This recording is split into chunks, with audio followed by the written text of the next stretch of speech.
Welcome in.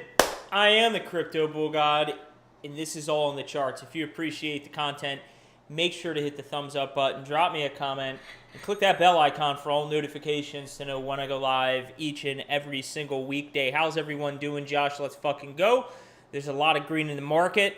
Bitcoin's even exceeding my own expectations for what I anticipated seeing price levels at today.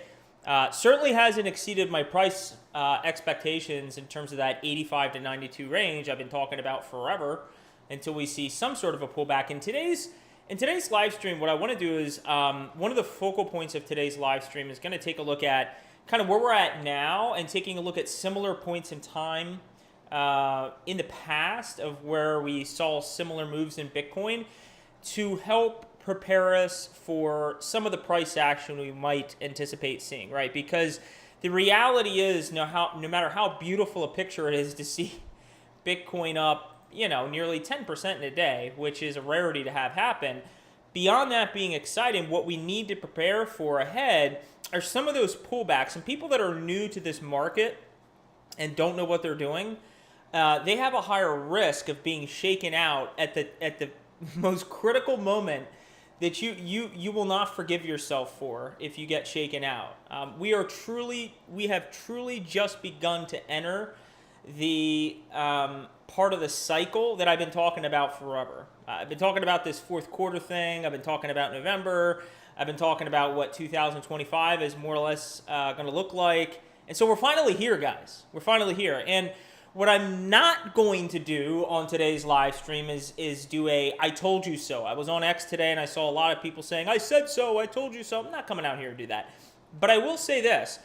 I did post and say that I feel very vindicated. I feel very vindicated because I got to tell you, I know that we don't know each other personally. This is a very small YouTube channel. I have a very small community that graces me with their presence every week, which I appreciate. But in many ways, especially because I'm big on integrity, I'm putting myself out there and I'm making calls that at times seem extremely contrarian to the market. That's not easy to do in the moment, guys.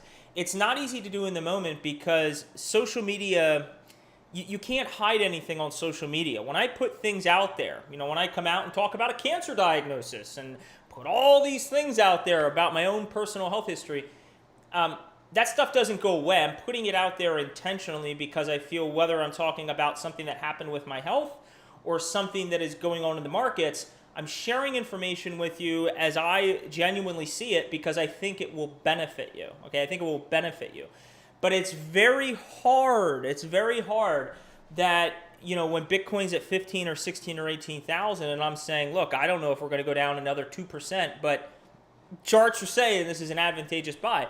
We're in the $22,000, $19,000 range. Charts are saying it's an advantageous buy, guys.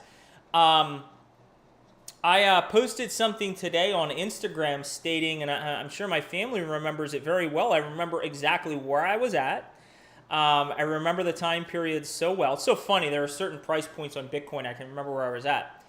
It was December of 2018, and it was the first time Bitcoin was around $3,500.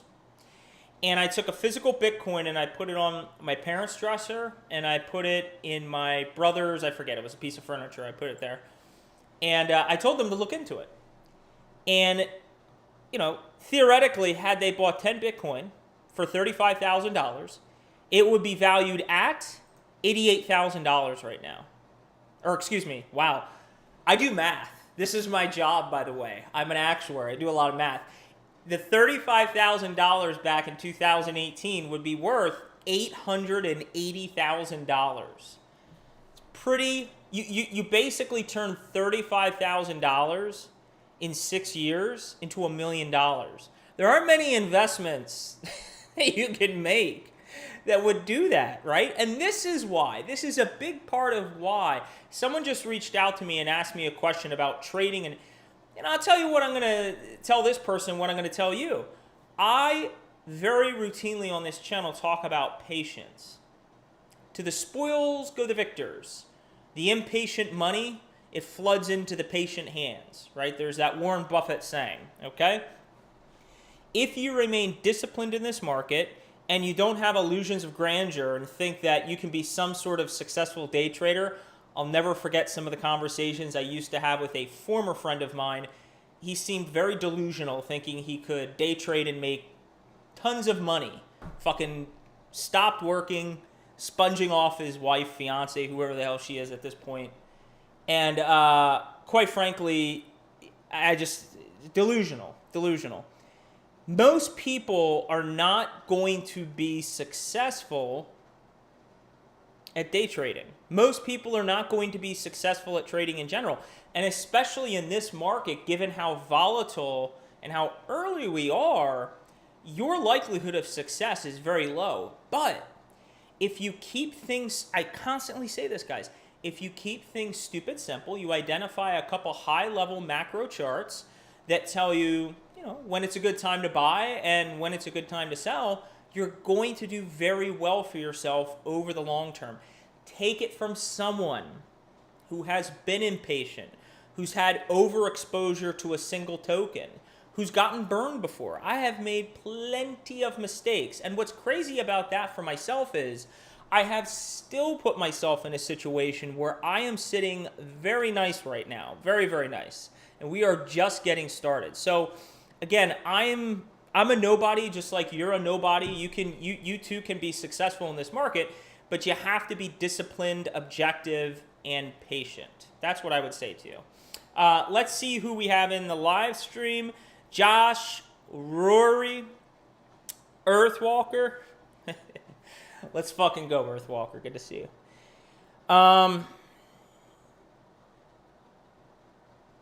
We'll hit on that. I kind of hit on that before, Rory, but I will hit on that in a later chart, your question.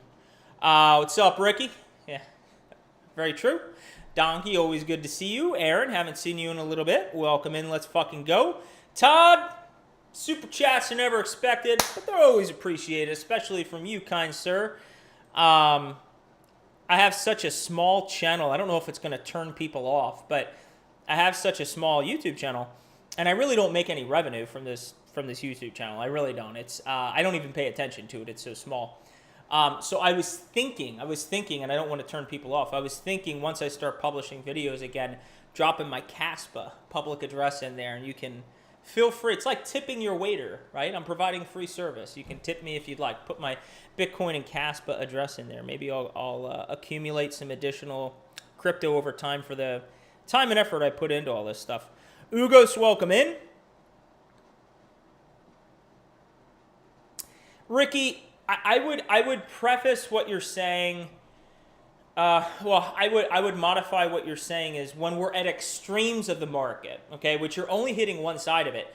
When we are at extremes of the market, that is when it's most challenging, okay? If you have $10,000 invested in this market and we're starting to get real euphoric and you're seeing your $10,000 shoot up to $80,000, then it's at $90,000, when are you starting to take profit, right? Same thing can be said true when Bitcoin is correcting harshly. Hopefully you've sold out the majority of your position, but as you're watching it come down, I remember 2022, if you guys were here with me, you had certain prominent big followings on YouTube and Twitter calling for 5,000, 3,000 Bitcoin, right? Now, I was out here relentlessly saying, I was adamant. If you were here, I was adamant about how much of a bullshit call that was, and how people were putting out clickbait fear porn. I used the term clickbait fear porn probably every other live stream to describe some of the bullshit that I saw going on. But that's an extreme end of the spectrum as well, and the hardest time to be invested in this space. Okay, let's get into things here. So as we're looking at the 12-hour here, look at the mark. Doge is up 19%. Bitcoin's up almost 10%. Ethereum 5%. We're going to take a look at it. Solana's up nearly 5% as well. XRP's even having a decent day. AVAX, Cardano's still up even after all the price action yesterday. Shiba Inu's doing decent. It is not common. This is a 12-hour chart we always look at. It is not common to see on one 12-hour candlestick a 7% move on Bitcoin, right? Maybe some of your altcoins, but not on Bitcoin. And again, I'll go back to when we evaluated this chart. What was I saying this entire time? Guys, Patience, the basic building blocks to a bullish narrative, higher highs and higher lows, okay? We continued to Super Mario up, and we were building this parabola, this nice rounding bottom, all these higher lows. And I signaled to you, this was bullish, right? If we go back in time, I said, here we go. This is bullish because we created our first higher high, but really we want to start taking out these other swing highs, right? Not until we really started to push above 68,000, I said. Remember that, 68,000 and really 70,000. I mean, 70,000 really was the number, but my view was 68. Once we cleared 68, we'd be off to the races. Guys, once we cleared 68 definitively, which was right here on the 28th of October, look how quickly we took off. Was I not spot on? Look, when we go back in the history of the charts, I've only had one bad macro call, and it cost me. It cost me financially. My bad macro call was right here. Besides that, this descending triangle, I was all over. This COVID crash, I was buying the fuck out of. Okay? This bottoming process back here, I was all over. Okay, and I was all over this too right before my surgery. You know that. So I've had one bad call, arguably, in 4 to 5 macro events on this chart. And obviously I've been correct so far with what's going on in the price. But what leaves me feeling really excited about today's price action? You might say the natural reaction is looking at the price. Oh my God, the reason that you should be so excited is because Bitcoin's up at $88,000. And yes, again, I feel vindicated. That is part of the excitement. That's not the root of my excitement, though. Please listen very carefully to what I'm about to say. If in generalities, what I've been speaking to really does pan out in generalities, and so far it is, okay, so far it is, pretty spot on. And I recognize, believe me, I'm humble. The market's going to throw curveballs, but in generalities, if we play out in relative terms, like I'm expecting, what did I tell you guys? I said once Bitcoin got up to that $85,000 to $92,000 mark, we're going to cool off a little bit. We're going to see some altcoins begin to pop off. I am excited mostly because I am seeing price action to me that is telling me with conviction based on my studies of the charts that we are very, very shortly, this month, we're going to start seeing some altcoins start to pop off. Okay? Pop off very hard. Now let's talk about, let's take a moment. Okay, let's take a moment. We're going to talk about this rectangle over here. But one of the things I wanted to spend a moment to talk to, and it's very important that you pay close attention to what I'm about to share with you, because it's only going to benefit you as we continue on in the months to come. Okay, you have to keep these things in mind that I'm going to signal to you. On the weekly right now, okay, we are getting that RSI back above 70. This is monumental. Now, keep in mind, this weekly candlestick has to print. We're above 70, but, you know, theoretically, I'm not expecting this, but just to illustrate the point, theoretically, if the price pulled back 10%, this RSI is going to dip, you know, before the candle prints, okay? So we have a big red candle. This RSI is going to be well below 70. So we need to allow the week to develop and print. But if this thing prints above 70, we've spent too much time in the past looking at these purple areas to say price just goes up for many months. And it goes up hard, okay? But the question that I now want us to ask ourselves and that I'm posing to you is, what can we realistically expect from here? Now, I've signaled to you an 85 to 92 initial top, right? But what could we see once we top out in that area? Let's say we hit... Let's just keep it really stupid simple, okay? Let's just say we hit 90 right on the nose. More than likely we're not. We'll hit something just north or just south of it.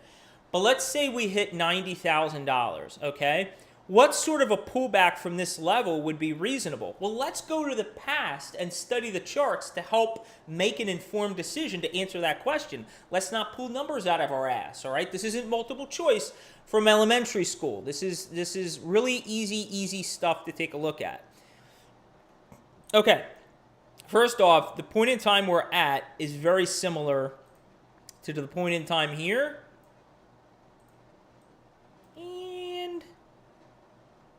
to the point in time here, in my opinion.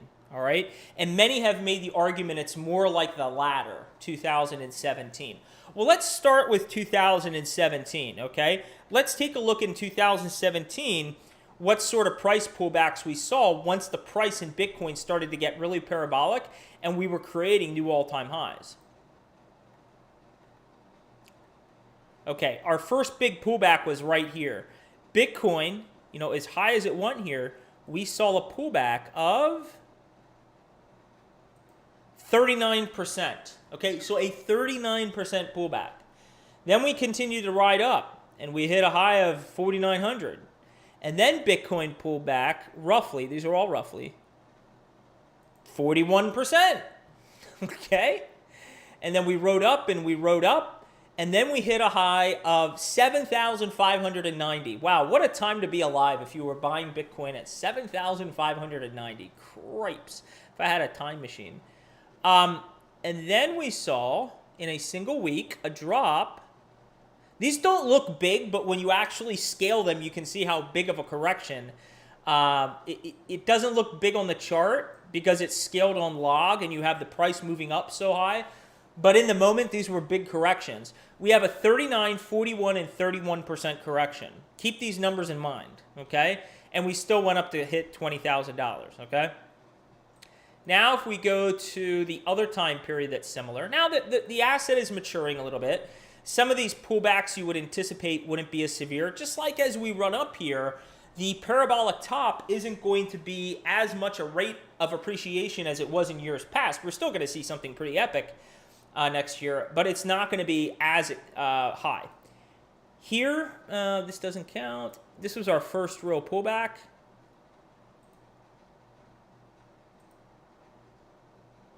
And we saw a 32% correction. Here was another pullback. And we saw a 27% correction. Of course, then, we had this irregular expanded flat correction. Technically, the all-time high was here. Part of me doesn't want to count this correction because I don't see something similar playing out, but this was a 56% correction.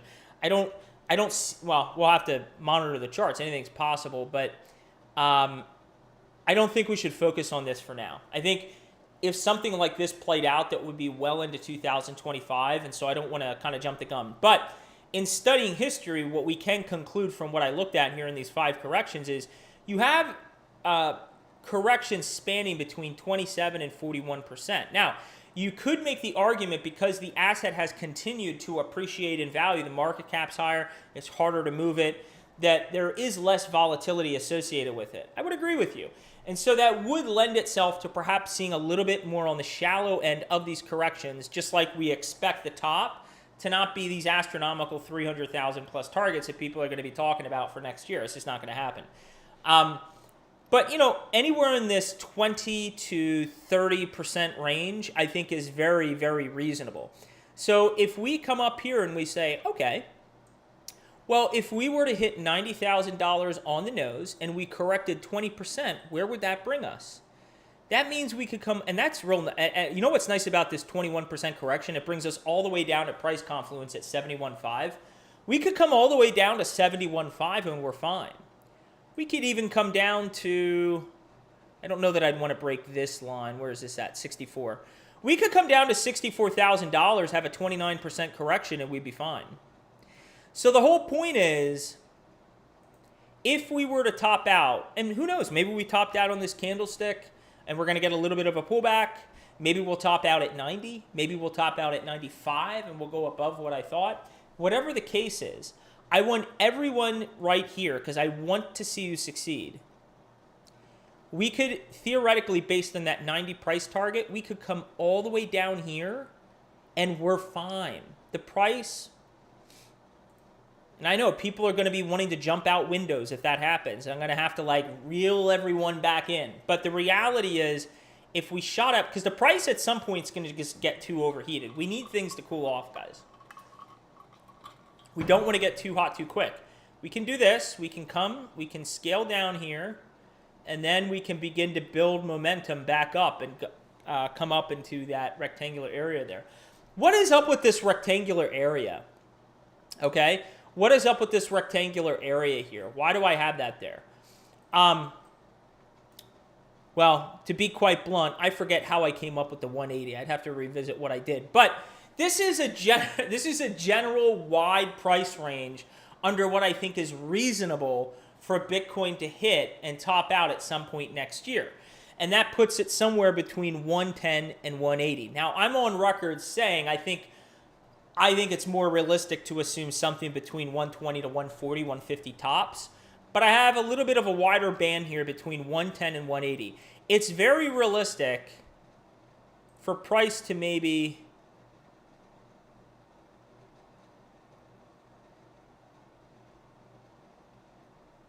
do something like that, okay?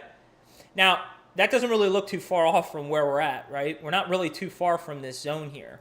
This seemed an impossible journey from down here. But right now, that's a stone's throw away, seemingly. 50% move, and we're well over 100. We're up at $130,000, okay? What's the black rectangle for? That's the third quarter. Typically, the third quarter, we see downside price action. One of the things we'll be keeping a close eye on next year is those topping indicators. We're going to be very shortly. In fact, I wanted to pull those up for today, and I forgot to be quite honest. Maybe we'll take a look at it on Wednesday because I don't think I'm going to live stream tomorrow. But I wanted to take a look at the topping indicators with you, and what's going to be interesting for me as a data guru, okay, is to review those topping indicators here. And what I'm going to be curious of is how many of them will be flashing, if at all. I would anticipate at least one of them would be flashing at some point in that area. And so the question we'll have to ask ourselves at that point is, would it be smart to take some profits in this area, allow prices to cool off, and kind of see where the charts are at that point? I will tell you this. We'll have to see how price action develops over the coming months.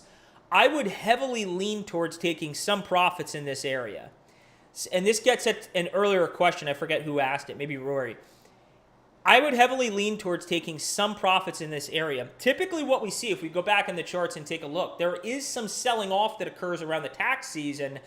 And typically Bitcoin likes to put, even if it's a local top, it likes to put in a top somewhere in that March to April area. The altcoins, as you know, lag Bitcoin, so you could have some of them initially topping out in April or May. The real question we'll have to ask ourselves is, if we're seeing topping occurring in March to like May or June, and then July, August, September is kind of that correctionary period. Even June can be like that. We're going to have to assess the charts at that point and ask ourselves the question, how likely is it that Bitcoin has topped, or that we're going to see a second run up, either a double top similar to 2021, or we're going to see something more similar to 17, and we're going to get something super high in price. Something else that I did want to hit on now that I'm thinking about it and we're talking about this, something I've hit on before. If we were to top in this area, let's say we were to top in that April, let's just use April as the date. Let's say we top in like April for Bitcoin, we're going to get that lower price target area. Maybe it's 110, maybe it's 115, maybe it's 120, 125, right? If this is not the topping zone and we just see a healthy correction for several months, and then we're expecting a big run up into October, maybe November, that's where you could start to enter price territories that would exceed my expectations. Remember, 150 for me realistically is the highest I could see us going, although I've kind of built in some margin up here to 180. I think that's why I'm going up to 180. Maybe I looked at a fib extension. I don't even know at this point. I forget.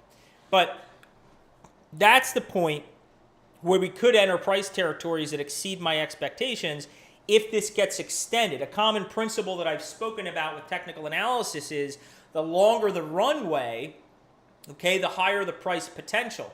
That's why amidst, okay, as boring as this was, and I tried to keep you guys in the game, what was one of the things I shared with you this entire time while price was consolidating and accumulating, not distributing, in this price area? I said, guys, this is actually great, because what's happening is there's a big base being formed right here, a big base being formed right here. That's lending itself to a higher region to propel price to move forward. There's a lot of conviction that this is going to hold up, and we're fucking ready to blow off to the next area. I like to draw the parallel to what's going on in Caspa right now. If we go to the Caspa chart, okay? If we go to the Caspa chart here, something that's very interesting that I was thinking about, and I was relating it to what I just spoke to on Bitcoin is, and this was amidst the bear market, or price action was pretty lackluster overall in the crypto community. We had a very sharp rise up in price, right? And I would argue, based on what we've seen here, this has been very distributive, right? It looks like the distributory process, did I just create a word, has ended. But the question you have to ask yourself, and I cautiously, optimistically say that, but we have to really start to clear 17 cents for me to feel more positive about that. But the question you have to ask yourselves is, similar to Bitcoin, if we have essentially built a big base right in here, okay, between 9 cents and 20 cents, what happens once we clear 20 cents? I would argue there's great potential for there to be fuel to feed something that is not exactly the same, but is similar in nature to this parabolic price action that we saw here. That once we start to clear 20 cents, you are going to see some price action that most people are not expecting, quite honestly, in my opinion. You're going to start seeing some much higher price action going up to the $2 plus range. But we'll have to see. We'll have to remain patient, but just something to consider as we're talking about Bitcoin. Comments.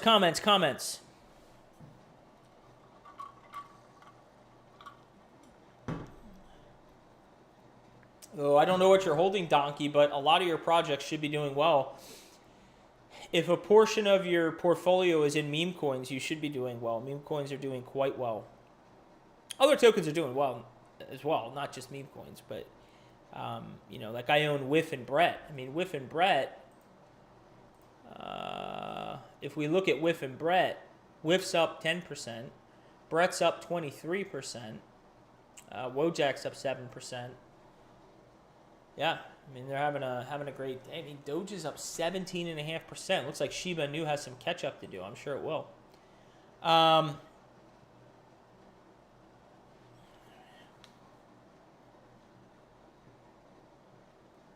You're never bothering me. I'm not sure what you mean, Ricky. You're never bothering me.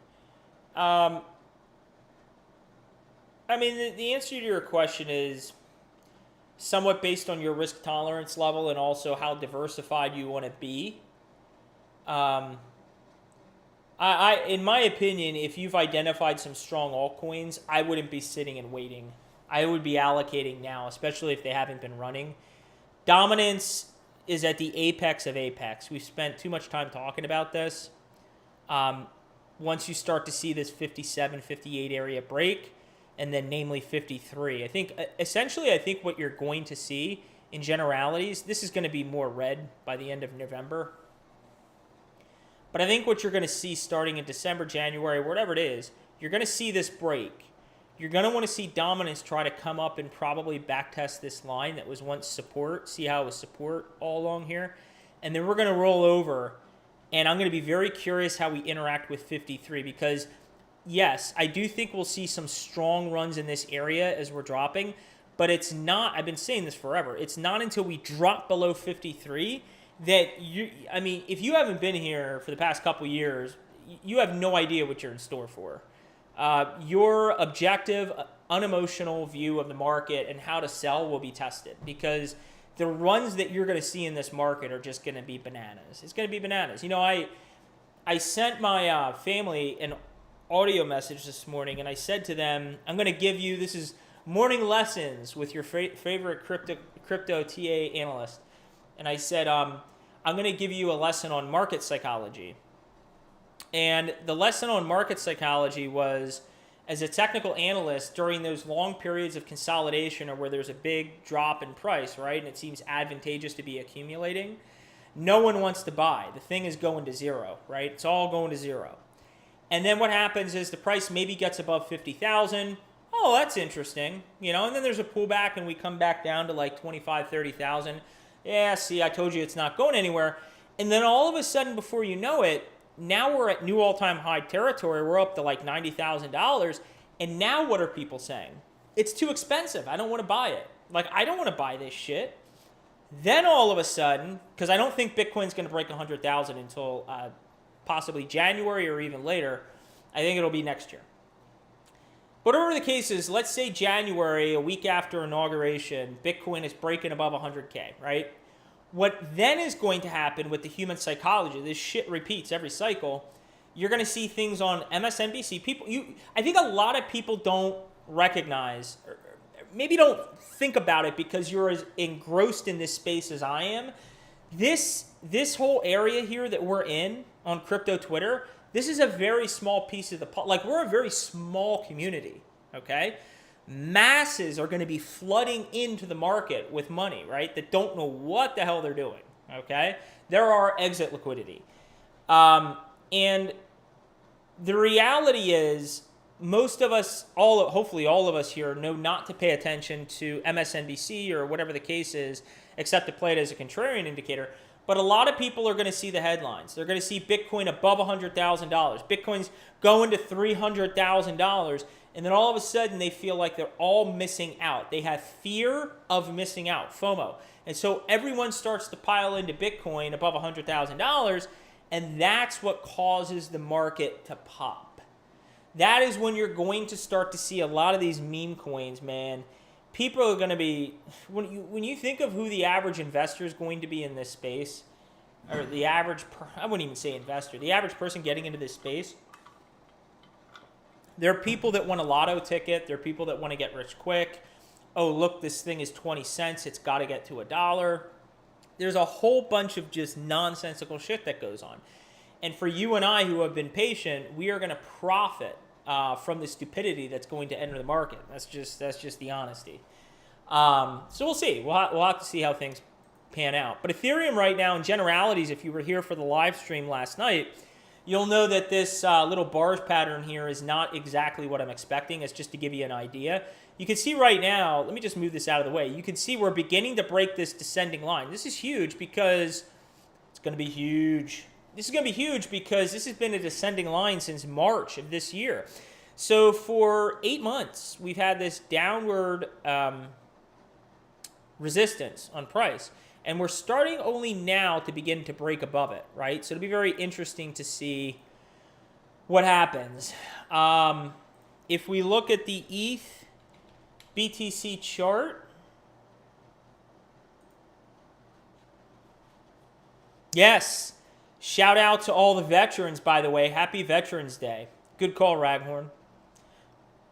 Anybody that served in the military, knows anyone, has family, absolutely, positively, thank you for your service. Can't be understated. Okay. You can see we're starting to bounce here. And the thing that I didn't want you guys to lose track of, I was pointing out on a prior live stream, is you know, lighting is pretty rough. See if that helps. I just saw myself on camera, man. I can't get the lighting right. It's not like I have the most professional setup here. Let's see how that looks. That didn't do jack shit. All right. Anyway. It is what it is. But anyway, I wanted you to keep perspective that even though this has been abysmal, this downturn in the ETH BTC dominance chart, we have the higher lows coming in, right? We got the higher lows coming in. So we'll have to see if we bounce here. I'm going to have to, technically this isn't resistance yet, but we're going to put it as resistance. We'll have to see if we bounce. And the real key is, the real key is, when we do bounce, how are we going to interact with this descending line?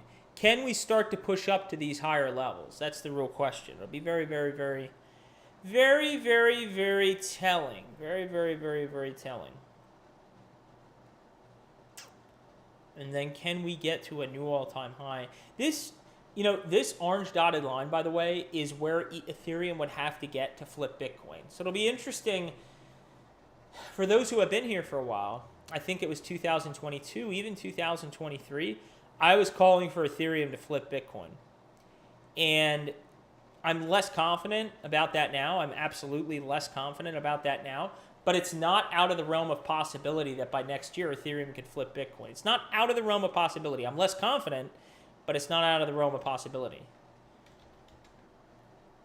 I feel more confident Solana's not flipping Ethereum. XRP isn't flipping either Solana or Ethereum. I mean, there are a couple things I feel pretty confident about. Solana's having a really nice day.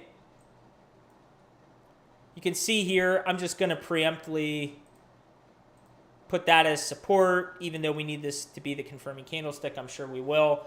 Waiting to break out definitively above 220. If we check price confluence, we can see this is significant. Now, why is this significant? Well, Solana right now looks like it wants to print a new all-time high before Ethereum.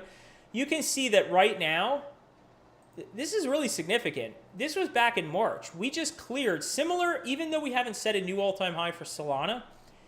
Unlike Ethereum, Solana, similar to Bitcoin, has taken out the swing high from March. Only Bitcoin has done that, right? Ethereum didn't do that. So we've now cleared that area, which was right around 200. We're pushing up towards 220.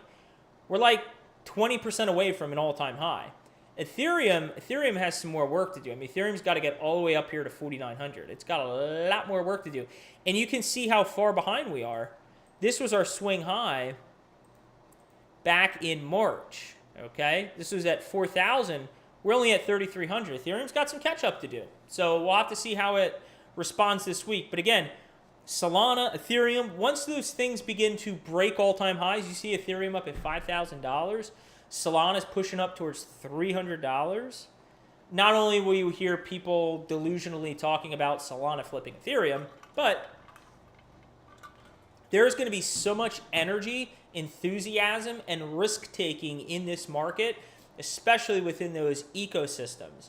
You're going to have a lot of ERC20 tokens pumping. You're going to have a lot of projects you thought were dead pumping. You're going to have a lot of projects supported by Solana's network pumping. You're going to have many other layer ones like Caspa and Sui and Sei. You're going to have a lot of those pumping. Okay, pumpamentals. I think everybody is familiar with the word pumpamentals. Guys, I think that's going to call it. We've been going for 37 minutes. I'm going to be back here on Wednesday. I don't anticipate being here tomorrow. You never know, but I don't anticipate it. Stay level-headed. I hope the analysis you found particularly helpful in terms of keeping your head aligned on realistic expectations on what we can expect moving forward, right? 100,000 could occur this year. I think it's certainly possible. I'm not expecting it, right? Probably get a top off in the 85 to 92 range, have a nice healthy pullback, and then build some momentum going into 2025 where things are really going to start going batshit crazy. So until next time, everybody, let's all spread awareness. Let's enjoy this bull market, and let's carry the education forward. Take care, everyone. Good to see you.